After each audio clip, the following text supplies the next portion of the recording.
Hello viewers and welcome to the GonzoEwok channel for another fantastic episode of Geordie Space Program. What's going on here, Ewok? We recorded this episode of Geordie Space Program that everyone is now watching and then realised that it has absolutely no sound on it.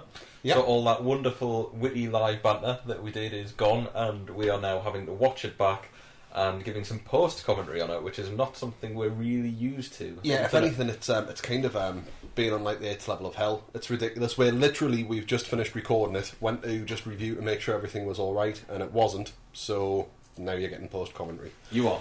It was a good episode, I thought. I'm sure people are going to enjoy this. It'll be interesting watching it back so quickly. It's a shame there's going to be absolutely no background noise as well. I know we tend to minimise the actual game volume when we're playing. Yeah, so apologies for that if you do like it. I mean, just have random explosions in the background if that cheers you up, guys. So around about this time you were explaining where you've been the last couple of weeks and why the videos have been a little bit thin on the ground. That's right, as most of our regular viewers will know, we've only put up a couple of episodes of Geordie Space Program over the past couple of weeks. We'd recorded those and kind of got those in the bank, if you will. Main reason for that was because I got married and went on honeymoon, and Ewok here was my best man, so thanks very much for that, Ewok. You're welcome, it was a pleasure.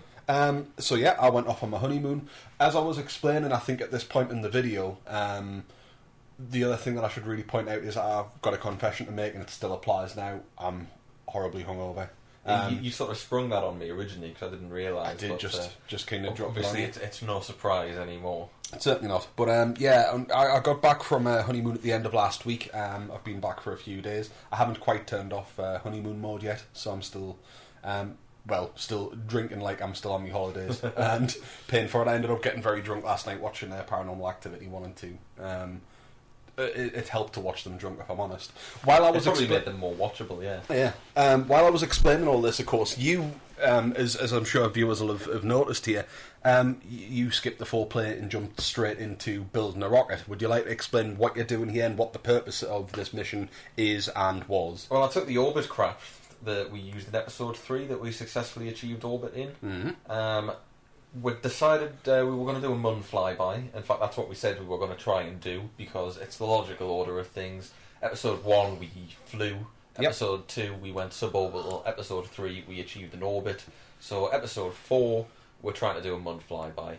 And that craft reached orbit and pretty much exhausted its fuel. So what I'm trying to design here is something a bit bigger with a little bit more power that will reach orbit with loads of fuel left to be able to do a Mun flyby. And viewers, I'm going to let you in on a little bit of a spoiler here. This is the ugliest craft we've ever created. You're about to see developed, so relish this one. It's an absolute hoot. I mean, it is kind of a monster. It's kind of ugly. It's hella ugly, never mind kind of ugly. It's not as... We've not been as professional in the crafting of this particular rocket as we have in the previous episodes. Some of our we're real back to Geordie Space Program. I was just about to say that some of our oldest and earliest viewers will be probably somewhat devastated. No, we're straight back to where we were 6 months ago when we first started recording this. Yeah, consideration out the window. This is just, I'm going to stick this there, I'm going to stick this there. What I could do with a bit more power, I'm going to stick an engine here, I'm going to stick an engine here. I keep on making mistakes and having to press the undo button because I'm going too quickly. You're the one that's actually playing like you've been drinking.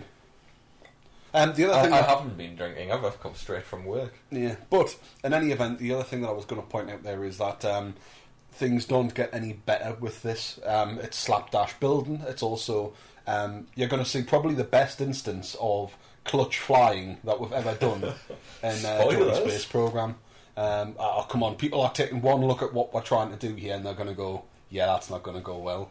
Yeah, the problem is when you sort of bodge something together quickly and messily, what you end up with if you make something messy, you end up with something messy, is what I'm trying to say. And you've got to fly it messy for best results. It flies like it looks. Yeah. And it's not even halfway there yet. What the hell did we talk about during all this time? I think I was just shouting at you. I remember there was quite a bit of shouting going on here as well. Before we'd started recording this episode, I'd said that I was going to carry on as I have been for the past sort of few episodes and being a little bit nicer and not quite as hypercritical. And then with us feeling a little bit ropey, I just let that go out the window and just started having a dig at you, I think. I can appreciate why you would, given what I've actually designed here. We frankly, considering we'll have to do post-commentary now straight after recording it, I'm not feeling much better. You know, if anything, I'm feeling worse now than I was when we started recording this about an hour ago. Yeah, I think in terms of my professionalism of recording this one, it's about as good as the actual professionalism of the rocket design. Yeah, it's been a complete hash. I mean, we've been out the loop for a couple of weeks as well. We're a little bit rusty here. We have, but step one when you're recording is the microphone turned on? That's useful, yeah, that's always a good start. I saw the red button and I thought, yeah, that's fine. I didn't bother to check the settings of OBS to make sure that it was actually selected as the default device rather than having no device selected. Yeah. But the red light was on, you see. If the red light's on, that should mean it's working. Absolutely. Crazy. Well, I mean, it was working, it just wasn't it wasn't connected to the software sort of thing. We were speaking into the void, is what was happening. We were, and it's a shame because we had such good banter and we're trying to recreate it now. Yeah, I thought that was a really, really good high energy episode that our viewers will never get to see. I'm devastated. I'm devastated for you guys. We really are back to old Geordie Space Program habits because we've done this once before. The last time we did a post commentary as well, I was hungover then as well. I remember that. Yeah, I called you over on Sunday morning. I called you over on Sunday morning to say that I've ruined the video. Please come over and record some commentary. So the justification here was, as Ewok was explaining there, is he's just slapping on a few extra of the solids. We had a little bit of a discussion about trying to get a little bit more power into the rocket, and we were talking a little bit about putting the probe cores on and seeing how we could go about recovering them as well. Yeah, that's right. You were getting really stressed out because this rocket's now coming in at 70 grand and we've only got 140 in the bank. Yeah. 146 in the bank, and I was pointing out that I'm designing it so that with the exception of the solid fuel boosters, the whole thing's going to come back and land. That's why the probe bodies are on it. So the idea is this is going to go into orbit, the top's going to shoot off once it hits orbit, and that top bit's going to go into the Mun and come back, and the bottom bit with all those liquid fuel rockets and the 4 probe cores on the top, that's going to be able to come down and land on its own. And there's a little bit of a problem with that, which is something that people will see. Oh God, you've started with the struts. Yeah, started with the struts. I think at this point in the video I was also apologising for everybody on the slapdash where you were putting them on. I think I likened it to the scrotty little bit of duct tape that you get usually at the end of the roll, and just starting to use that kind of a proper bodge job. Yeah. And yeah, you were very upset about it. I didn't want to spend. I thought we spent a lot of time building this rocket. Not as much as I thought. Actually, we're only on 7 minutes in the video. I thought we'd been on for like 15 minutes at this point, but I thought that people don't come to watch us build rockets. They come to watch us crash them and swear. So yeah, I just wanted to make it functional. I wasn't too concerned about making it pretty. This is a good point because at this point I realise that top's probably going to be a little bit wobbly. Mm-hmm. So I decided to put some struts on here, and I do it really, really messily. You really didn't like this because there's sort of 4 engines going around the outside, but 3 engines. Yeah, on you the just on the slap modules, them so on any old way. Look at them, man. I couldn't do it symmetrically. Horrible. There was no way to do this with any symmetry, so anyone with OCD should just skip this next bit. Yeah, because it will drive you batty. We then focused on the legs and realised that's a bit of a problem. Oh, as you can see. You see, I'm getting the order mixed up. So we went and did legs before we finished the struts. You destroyed all the engines. I took the engines off. Yeah. I pressed undo, put the engines back on. Take the engines off again. Press undo. Oh dear. Yeah, this kind of sort of sets the tone, doesn't it? Then in an inspired, I thought you were going to leave them kind of sort of hunched down a little bit, put them at an angle. We've done this design a few times and it works quite well. I think it's.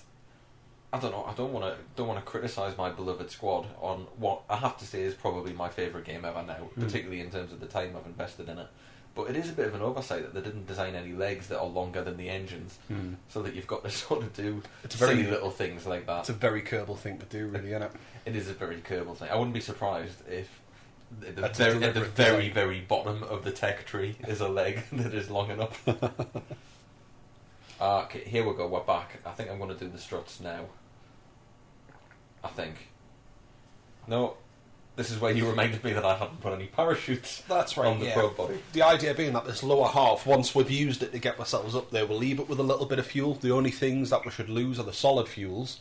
And the actual fuel itself. And the actual fuel itself, thus making the rocket highly reusable, because we're now up to 73 grand. I think it ends up costing about 79 grand altogether, doesn't it? I think we've more or less built it now. Aye.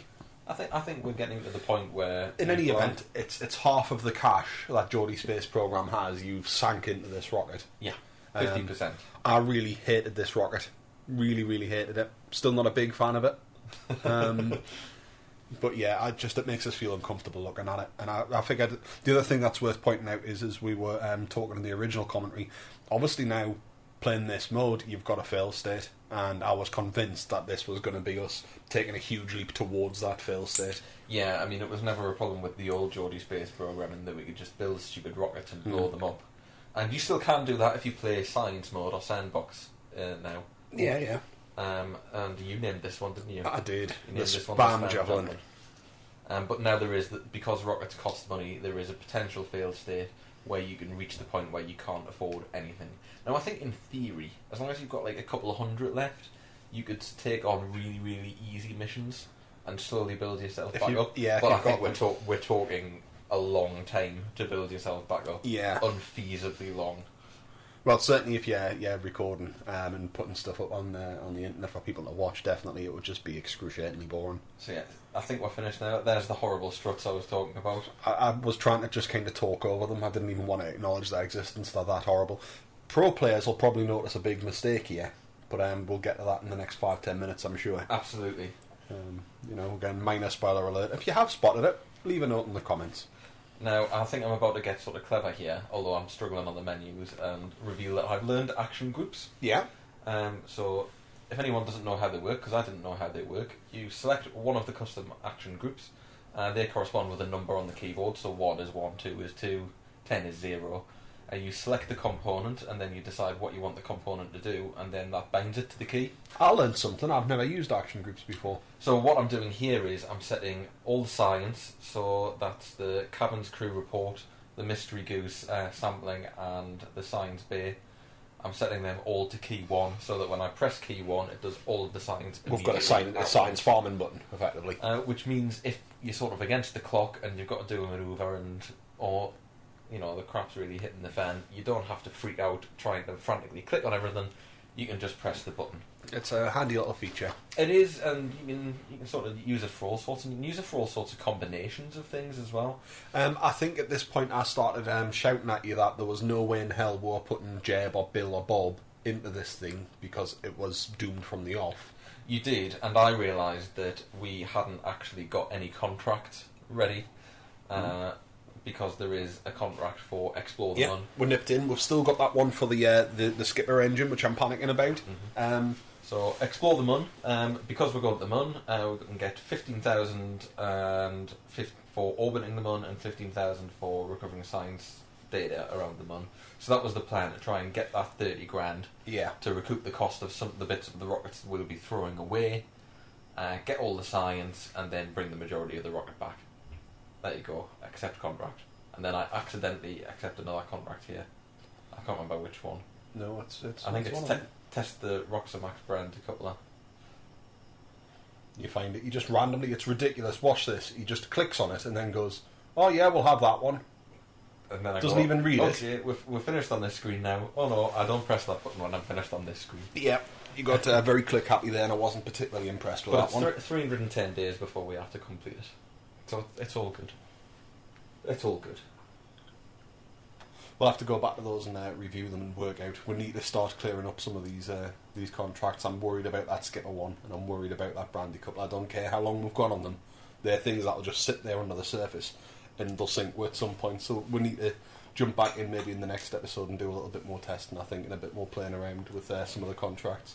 Yeah, okay, we can do that. Next episode we'll consider clearing out some of the contracts that we've accidentally taken. Now maybe do a couple more. Now we've got Berlin going in here. We do. He had, we believe he was the one who was... He got the Flexi Days, the one that went on the horrible mission when we went and ditched over the water. Yeah, the so rocket that didn't we're giving him the day off, but now, of course, his day off's passed, he's back at work. So that's it. Space monkeys in his pod. False launch there. We went to launch, and then I thought, oh, maybe we've got some science equipment that we unlocked that we can put on there, things like thermometers or barometers and stuff like that. We bring you all the way back here for the exciting conclusion that no, we don't. Yep. I mean, you hovered over one of those communicators as well. That would have been quite useful. Spoilers. It's all right. People don't know exactly how it would be useful. Might be using it to pick your teeth. Did you consider that, Ewok? Or to pick bits of smashed Kerbal out of the surface of the moon. Whittling it. Here we go. Prepare for launch. Look how far it's off the ground, and look at that horrible gut-wrenching leer that it does as it sits there. It's horrible. Right, so I can explain a few things about where we go wrong here. The first thing is that I wanted to just use the solid engines, but I wasn't sure they'd carry it, so I fired both and then turned the liquid engines off. Now that's working. As you can see, it's working fine at this point, the ship. It's not bad. It's steady, it's going slowly, but it's going up. It's picking speed up, though. It's a bit of like a freight train, you know, it's got some momentum.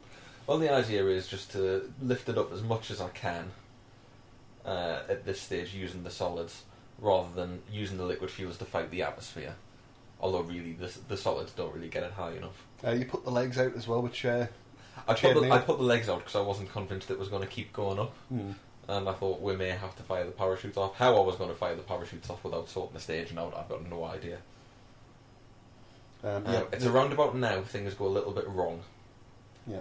Now, what I did there was I fired away the supporting struts. Yeah. The supporting struts that were sort of holding the top on were attached to the solid fuel engine. Did you see that at home? Did you see that at home, viewers? See how we lost all of our stability? Can you see how the top part is just waggling its way around like a giant space noodle now?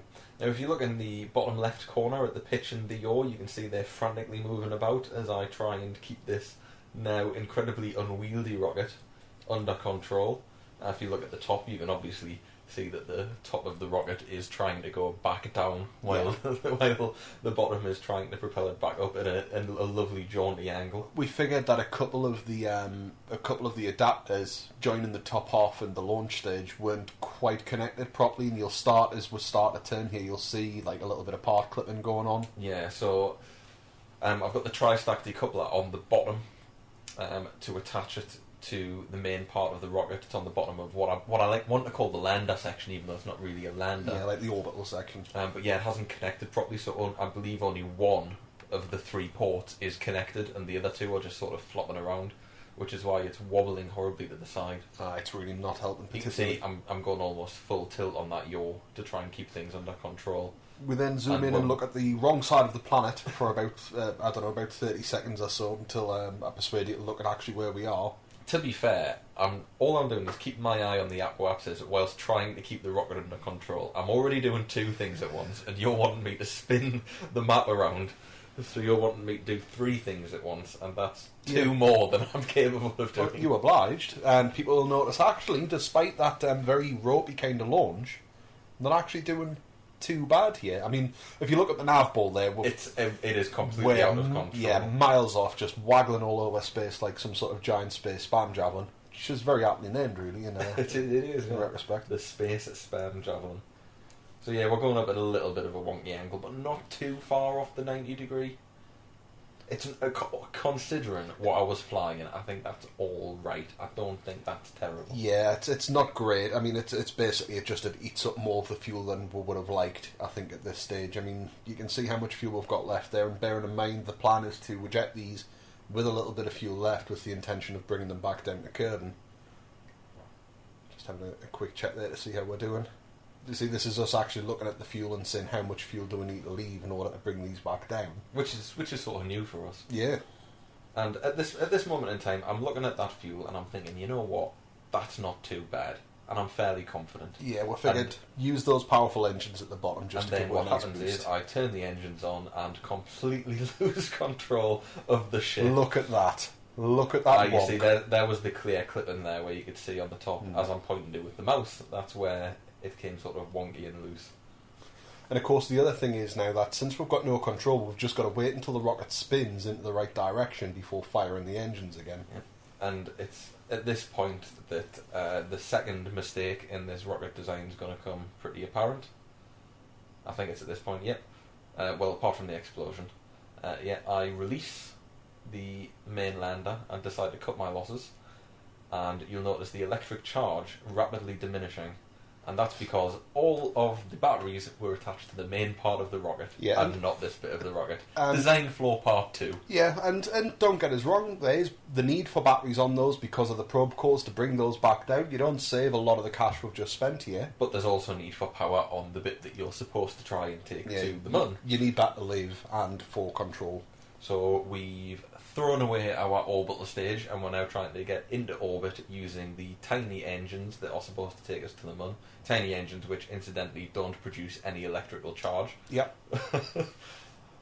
We've got the very, very expensive launch stage that we're supposed to be safely landing on a crash course with Kerbal as we frantically try and reach an orbit with the worst main engines in Christendom. with the worst engines in Christendom, as you put it.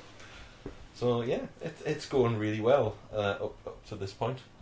Well, it's not. The other thing is, obviously, we're way past that apoapsis, so we end up with a horrible, horrible orbit to begin with. Now, this might be new to you, because if you remember, you sneezed a nasty, snotty Graham in the yard. I probably did. Run off to the bathroom at this point. I'm glad that... I was kind of glad when I found out that we hadn't recorded anything, because I thought that moment of insanity will be lost. But and that moment of horrendous indignity. Yeah, sorry. I'm apologising on the behalf of the viewers. This is my moment of indignity, because you weren't here to see this, that I was burning frantically frantically prograde, even though I was well past the apoapsis, which was a terrible idea and was wasting a whole amount of fuel. Yeah, while I was busy cleaning my hands, I could just hear you going, I'm not sure what I'm doing here. I don't know what I'm doing. Help. It was at this point that I started doing the sort of clever thing and burning a little bit up and away from Kerbal, which was too little too late, and is also horrendously non-fuel efficient. Yeah, it's wasteful. So a lot of our fuel got wasted here.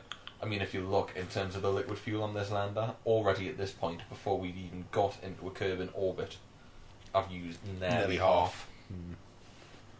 Which isn't ideal. So, this is where we stand at the moment. We've got less than half electrical charge. We've used about half the fuel. We're not in a stable orbit. As you can see, the probe has just disappeared. Yep. So this is just as I came back from cleaning my hands off. So if I'd achieved that a second sooner, I could have jumped into that probe and successfully landed it. Unfortunately, that probe is now gone. That's a metric F ton of cash. So that's just gone. Probably about 50 grand's worth of cash just smashed into the surface of Kerbal. Yeah, just peed onto Kerbal from a great height. Yeah. I can see why you were getting frustrated at me. In my mind, this was all going swimmingly at this point. This is the problem that we have. It's the pilot's disconnect with the reality that surrounds them. This is the issue that we have. We've discussed this. In my mind, I'm thinking, yeah, it's been a little bit of a disaster, but I can pull it back. Everything's all right. At this point, I hadn't actually realised that the electric situation was going to be a problem. Yeah, we didn't find that out until we found out the hard way, really, did we? So yep, Spam Javelin now sort of has an orbit. It's on a bit of a kink, so It's not a true orbit, because that periapsis, even though I managed to push past it, is within the atmosphere. So there's absolutely no way that's sustainable. Yeah. So in good whether or not the game would class it as an orbit, I don't know. In good old Geordie Space Program fashion, we then start looking at manoeuvre nodes and start waggling those around a little bit as well. This, I think, we spent probably a couple of minutes more than we should have done doing this. Yeah, I keep making mistakes. You keep clicking on the blue ones for the lateral movement instead of just speeding up, slowing down, or doing your I keep trying to grab the actual node itself. Yeah, but then clicking on the lateral one. Yeah, and then ruining everything. And then we start getting there. See, that wasn't too bad. That wasn't too bad. We probably should have just went with that one, but we don't. I decided to be clever and try and sort out the inclination, which I did very well. Yeah, and again, in retrospect, you can see here we're bringing up the nav ball just to have a bit of a look. We realise that'll take a minute and a half. We then panic and look at our fuel. And this is when I start to realise that things are going wrong. This is when the electric charge really starts going down. I mean, look at that. It's because we're using all of it to because there's no give mono torque, propellant. to give torque to that. So the electrical, that capsule. all of our manoeuvrability is entirely reliant on the electric charge, which we've had problems with before. In other videos. It's a proper old school episode, this one, in terms of its slapdash. It was badly planned and it was clutch. Yeah. It was good fun to do though. In retrospect, It really I really was enjoyed this one. Yeah, and I'd say we should do videos like this more often, but no, this is exactly what we said we weren't. Yeah, going we've to do. grown up now. We've grown up now, viewers. We said we know what to do with the game now. We've learned. Yeah, we're going to educate others with what we've learned. We can teach people tips and tricks to be good at the game, and then so far we do things like this. Yeah, so far we've kind of went, oh look, there's action groups. Look what we've built. Fire. It's the spam javelin. Oh, it's got no power. We've got the worst engines on it. But this is good. This is me burning at 180 degrees to correct that inclination and line it up with the mun. So free-handed as well. Free-handed, no manoeuvre node. Yeah, you kind of used it as a bit of a guide. I thought I had to burn at 180, so I stuck a manoeuvre node on to make sure I was. And then when it told me I was, I decided to go to it. And then, just as things are looking good, just as we're reaching the point where the inclination's really getting there, and we're nearly dead on, I go, meh. That'll do. Yeah, that'll do. I remember that distinctly. That's good enough. So, it's the difference between what we're trying to do now and what we used to do, and we went straight back to what we used to do. Unfortunately, bodging seems to come naturally to her. That's a bit of a shame, really. But then we get one manoeuvre here. This is the one that we'll stick to. We're lucky this actually worked out, because I didn't realise at the time, but our apoapsis there is 50,000 kilometres, so we're lucky we actually managed to get through. We're just going at a good enough speed that it whacked her through it and didn't knock her too much off course. But if that had slowed her down sufficiently, then that manoeuvre node would have been ruined, and the whole thing would have been a disaster. Just jumping back a few seconds in conversation, though, it does panic us when the pilot gets metres and kilometres confused as well. I do that all the time. Height awareness is important for a pilot, I'm led to believe. 50,000 kilometres is a long way away, even in sort of spatial standards. We've got 1.21 electrical charge left now. And we are still around Kerbal. This was when we realised that it was running out, and we quickly checked the engines there. And that's when I dropped you with the revelation that they wouldn't charge up again. And you went, oh, but don't worry, it's got gimbling. Yeah. So all the manoeuvring from this point on is dependent on having the engines firing, which isn't good when you're trying to do precision manoeuvres. Having to fire the engines just the first manoeuvre you did, as you can see here, was done full force as well, I think. Or there's one manoeuvre that you do where you do just crank the engines up to max, which was a bit of a concern to us. Well, that's just... There's a cat attacking me with its tail. That's just how it's done. Well, it's not. No, it's how you do it. There's a difference. This fuel situation is appalling, bearing in mind that at this point in the video, after having achieved orbit, we should have full fuel to make this burn. Yet we decided to go for it anyway. I think both of us were thinking that the sensible thing to do might be just to turn around and land and try again with a fresh rocket. But after the ordeal that we'd had during that launch stage, we just figured, well, let's go for it. And to be honest, the other thing is, we'd said that we're going to push for it, but we weren't going to leave Berlin in space. If Berlin got himself lost, we would just blow him up. Yeah, you then tried to reassure me that you could do rescue missions. I've done rescue missions before. You said that, and I pointed out that the last 3 times that we've tried it, we've ended up with more Kerbals just lost in space that also need rescuing. So I said, well, if we're going to do that, we'll just blow him up. We'll put a chip inside his head, and we'll detonate it if needs be. I've done 2 rescue missions now. I did a rescue mission for Geordie Kerbal in my personal game, who was lost, and I did one of the rescue missions as part of the contract, because you get contract rescue missions. Right. So, no doubt we'll pick up the contract rescue mission at some point. You'll get to see my I'd like to see that. I would actually learn something from that. I've had a little bit of practice. I pointed out I haven't actually played it in the run-up, all the craziness in the run-up to the wedding. I haven't really been playing that much at all, so I haven't actually been able to sit down with version 24 yet. But in the previous version that I was playing, I have started practicing where I've been sending stuff up into space and then seeing if I can dock with it, but I haven't managed it yet at all in the slightest. The first time I tried to dock, I succeeded, and I've never succeeded since. But look, here we go. This is me. This is you saying, no, just do a flyby and go back home, and then this is me saying, no, we've got enough fuel. We can do an orbit. You were getting quite anxious at this point. Yeah, I know we've tried to kind of knock swearing on the head, but actually this was quite a sweary episode. It was. Because with 306 fuel, there was no way I should have attempted this, and everything that goes wrong is on my head. And this is the moment that you were talking about where I have to turn the engines on to do a manoeuvre. Oh, hang on. Yeah, we do some science. Yeah, we get some science science here. I hit the science button, did all the science at once. We checked over it. 75 for the Science Junior, and then 15 for the crew report, and then there's 30 for the mystery goo, and a little bit extra for the others. Yeah, we're coming up to the moment that you were talking about where we're facing the wrong direction, so we have to turn the ship around. But in order to do that, I have to turn the engines on, and you didn't like that I turned the engines on full whack. Yeah, I was trying to persuade you just to tickle the throttle, and instead we've got something that looks a little bit like, well, this. I'm sure it'll come up very soon. I think it's about to happen. Yeah. Oh, the tension. The tension. We'll wait to see how you screw it up. Yeah, 306 fuel. That's pretty good. Yeah. It's interesting, actually, when we're watching the video back in silence, just watching how your mouse moves, because we don't pay much attention to that as we're playing and commenting. Well, I pay attention to how much the mouse moves. So there we go, there's the engine, full whack up, as you slowly get it turned around. I think at this point I was still trying to persuade you that you should go and check Kerbin, and just say, look, see what it's doing to Kerbin, because if that gets us back within, like, you know, the 69,500 metres that you need to get back to Kerbin, we should just do that. So then you zoomed out, we saw it, but then we saw what the orbit was doing around Kerbin, which so disconcerted us quite further away. Yeah.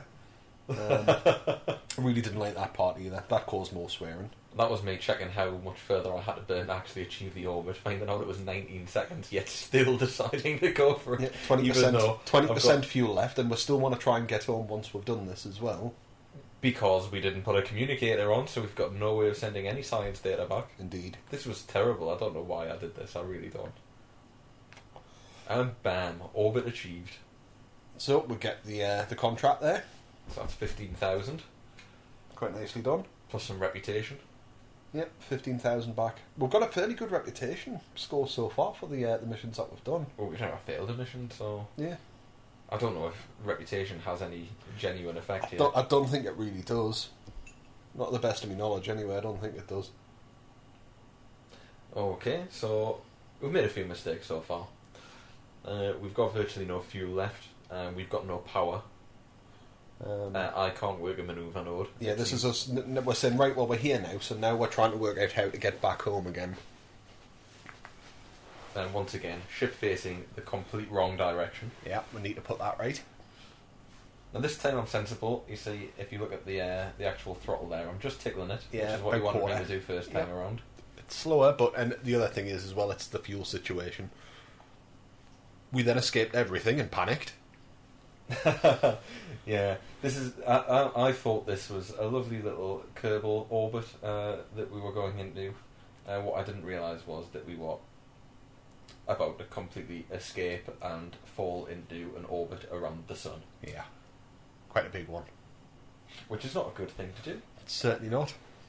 So now there's some frantic clicking on the manoeuvre node. You can tell by the panicked way the mouse is moving and how those lines are going absolutely bandy on the map there that we were panicking a bit here. I think that's probably because I was trying to do a manoeuvre 405 days out. Look how angry those lines look, though, as you click on them and try and manipulate them. Just watch them. That works out alright now. Yeah, bit of lateral movement. Still didn't do it. Get rid of that one. Then we start frantically trying to click on the planet to say set as target. We want to go home. Sick of this now. Had a little bit of a panic. Yeah, just start clicking on lots of things. It doesn't work out very well. If anything, we've saved the viewers the amount of mouse clicks that you were making. There was loads going on here. You were clicking randomly on that planet. You know, and it was just sort of sheer panic at this point as well. You haven't seen Breaking Bad, have you? I've seen the first season. All right. Well, there's a guy I think in the second season. He's the old guy with a bell. People who've watched it will know what I'm on about. He's in the end of the first season. Oh, is he the end of the first season? He's the guy with the bell. You on the mouse reminded us of that as you were doing it, as you were just frantically just hammering that left mouse button. Yeah, giving it one of them. It was kind of stressful. So here we go. Crazy stuff going on. I am burning to try and get turned around to the retrograde. 131 fuel left. See, this mission was just a catastrophe from the start. We should have just stayed at home. I'm so glad we didn't, though, in retrospect. It was a good one. And look at that, it's coming down, but look at the fuel. Look at the fuel. Yeah. Painful. It's not going to work out, is it? Painful. It's clearly not going to work out. Oh, it's so close. I know, but only 50 fuel left. There was no way it was going to work out. But then, apart from the fact that it absolutely did. Crash course back home. We whooped and hard for quite a bit of time here as well. I almost wanted to do it again. Just I felt that joy as we managed to do that again there. I'm going to say something here that totally contradicts what I said when we were playing it. Because when we were playing it, I was saying, you see, you should have had faith in me. I knew what I was doing. I did not deserve to get us back to Kerbin. I did not deserve that. That totally should not have happened. We to go out there on... We've got 1,080 fuel just in this. To actually... That was supposed to be what we had when we left Kerbin's orbit. And we left Kerbin's orbit with about 450, 500. Yeah. And there was no way I should have done that. That was reckless and irresponsible. But they certainly wouldn't have done that in the NASA space program. No, but that's why we're not watching NASA space program. That's why we're watching Geordie space program. But as you can see, viewers, that went not too well. Okay, it went terrible. It was an absolute disaster from start to finish. It was shocking. It was awful. I should never have done any of that. Well, the ends, as I was trying to say this, do somewhat justify the means. We've got some signs. We achieved our contract. We said at the start of the video that was what we were going to do. That was the aim for today. We managed it. We noticed the massive Tetris block shadow on Kerbin. That frightened me a little bit. Yeah, I thought it was some sort of alien mothership. Yeah. Well, this is me deciding to try and turn the ship around so that we don't go in face first. Yeah. Because I didn't want... I wanted to make sure that we land the right way around. The parachutes are a bit twitchy on this one, aren't they? If it comes down the wrong way and you then set the parachutes. I don't think it was this one that did that. Because the parachutes are right at the top. I think it was a different one that face planted. It's best to be safe rather than sorry, though, isn't it? It is, absolutely. And to be honest, this came in very useful. It was very handy that I did this. Otherwise, we would have ended up coming at the atmosphere like a dart. God knows we wouldn't want that to happen. No.